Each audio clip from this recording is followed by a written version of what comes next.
La chair se manifeste de bien des manières. Elle peut se manifester par la sagesse charnelle. Mon intelligence peut s'exercer d'une façon très active sur tout ce qui concerne la religion. Je peux prêcher ou écrire ou méditer ou penser, trouver de la joie, m'occuper de la parole de Dieu et du royaume de Dieu.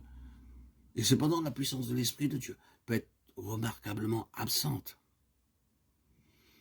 Je crains que si vous examiniez la prédication dans l'Église de Christ en Angleterre, en Écosse, en Hollande, dans les autres pays d'Europe et aux États-Unis, et que vous posiez cette question, pourquoi y a-t-il si peu de conversions par la prédication de l'Évangile? Pourquoi y a-t-il tant de travail et si peu de résultats pour l'éternité?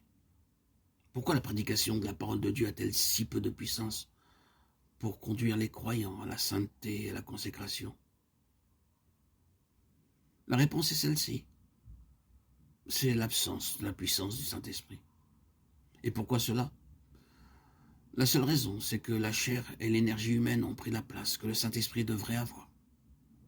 C'était vrai pour les Galates, c'était vrai pour les Corinthiens.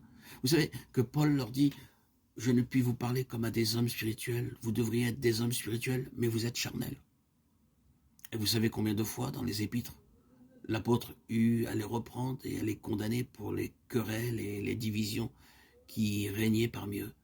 Qu'est-ce qui prouve qu'une église comme celle des Galates ou bien un chrétien sert Dieu d'une manière charnelle et cherche à perfectionner par la chair l'œuvre qui a été commencée par l'esprit?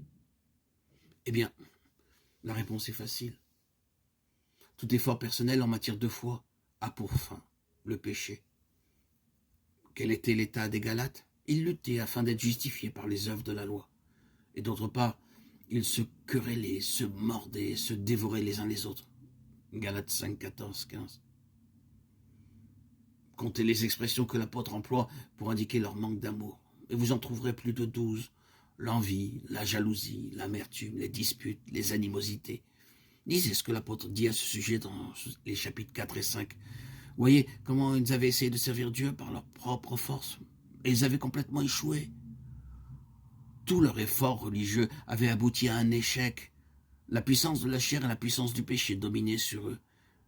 Et leur situation était l'une des plus tristes qu'on puisse envisager. C'est là une chose solennelle. De toutes parts, dans l'Église chrétienne s'élèvent des plaintes concernant l'absence de piété véritable et d'intégrité morale. Même parmi les membres professants des églises chrétiennes, je me souviens d'un sermon que j'entendis prêcher par le pasteur Dix au sujet de la probité commerciale, et ce pasteur parlait en particulier de ce qui se passait à Londres. Mais je ne peux pas parler ici seulement de la probité ou de l'absence de probité commerciale qu'on peut trouver à Londres.